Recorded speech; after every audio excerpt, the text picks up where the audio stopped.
আসসালামু আলাইকুম। Animal health care কেবি YouTube চ্যানেলের পক্ষ থেকে দেশে এবং দেশের বাইরে আমার সকল বন্ধুদের জানাচ্ছি শুভেচ্ছা অভিনন্দন। প্রিয় খামারি যারা আজকে এই ভিডিওটা দেখতে পাচ্ছেন, আমি শুধু খামারিদের কিছু তথ্য দেওয়ার জন্য এই ভিডিওটি করছি। এই গাভীটি যদিও গাভীটি দেশি, একদম ছোট একটি গাভী। এই সমস্যাটা কয়দিন যাবত?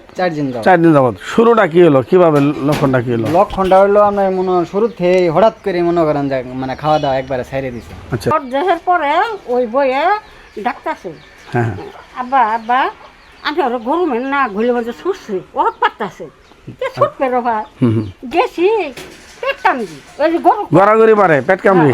আমার পেটের মধ্যে ব্যথা করে দিতে আমরা পেট কামড়ি বলি। ও একবার সামান্য হয়ে যায় একবার পাঁচ হয়ে যায় আবার গই ফেরে খালি বলবো আমার মাথা ছাড়ি দেয়, চিত হয়ে পড়ে যায়। এবারে জায়গাটা টানা পড়ে পেট কামড়ি উঠছে যা খিলেছি যা করছি তা কম দেখলাম পেট কামড়ি উঠছে না হয় মিড়ে দিয়ে নুন দিয়ে পানি খেলেন। আচ্ছা আচ্ছা, তাও ঠিক হয় না, পাশে মিড়ে দিয়ে নুন দিয়ে গরম পানি খেলাম, আচ্ছা, আচ্ছা। তাও ঠিক হয় না।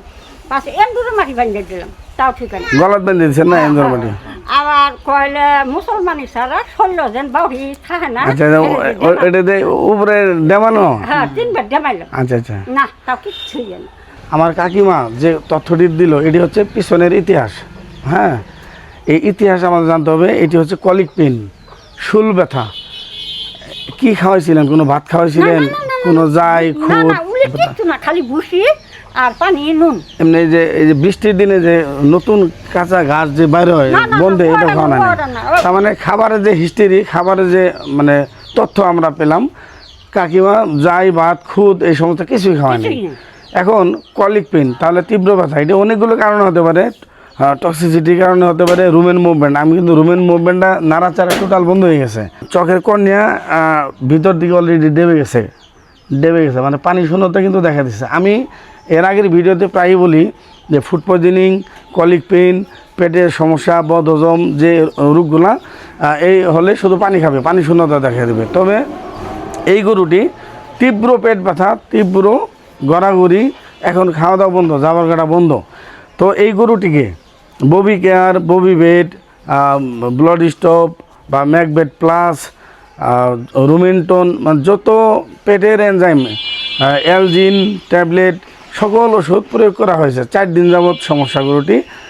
আজকে এসছি, এটি এখন আমি যে সিলেকশন করেছি কি ওষুধ প্রয়োগ করব আমি আপনাদের দেখাবো। আর খামারি যারা রয়েছেন, যারা গরু লালন পালন করেন, আপনারা বন্যার সময় বা বন্যা পরবর্তীতে বা তীব্র বৃষ্টিপাত হলে যে কাঁচা ঘাস নতুন কুড়ি বের হয়, এই ঘাসগুলো খাওয়াবেন না। দানাদার খাবার, মাঝে ভুসি, ভুট্টার গুঁড়া, ধানের কুড়া, এই জাতীয়গুলো খাওয়াবেন। প্রোটিন জাতীয় খাবার খাওয়াবেন, খোল, এই জিনিসগুলো খাওয়াবেন। আঁশ জাতীয় খাবার বেশি খাওয়াবেন।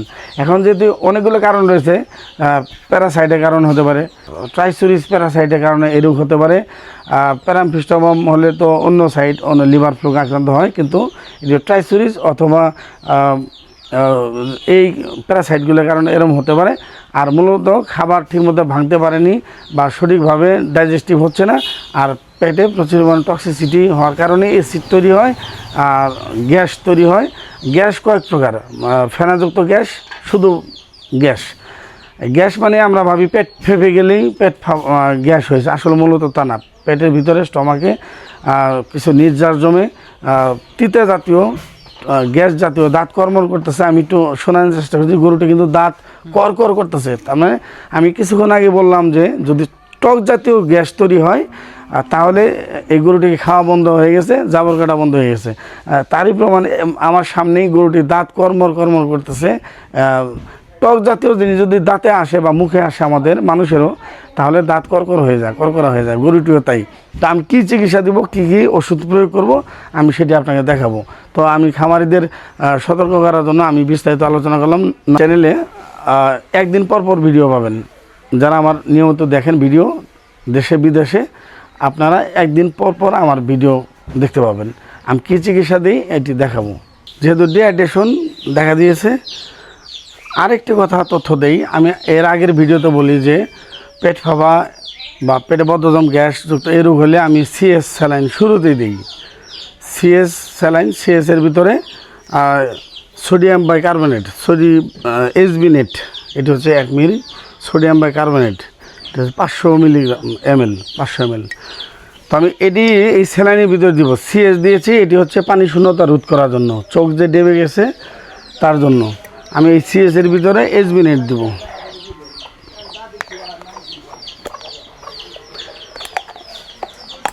আমি এখানে কেটে নিচ্ছি, কারণ যদি আমি সিরিঞ্জ দিয়ে তুলে তুলে আর মাঝে দেই তাহলে অনেক সময় লাগবে। আমি এটি সরাসরি বোতল স্যালাইনে ঢালবো। আমি প্রায়ই বলি যে পেট ফাঁপা, বদহজম, গ্যাসজনিত রোগ হলে আমি অন্তত শুরুতেই সিএস স্যালাইন, এসবিনের স্যালাইন বা সোডিবাইকার্ব, সবিভেট এই ওষুধগুলো আমরা প্রয়োগ করি। আমি এই স্যালাইনের ভিতরে আমি ঢেলে দিব। এটা হচ্ছে সিএস। কমবে আবার দিব, কমবে আবার দিব। তো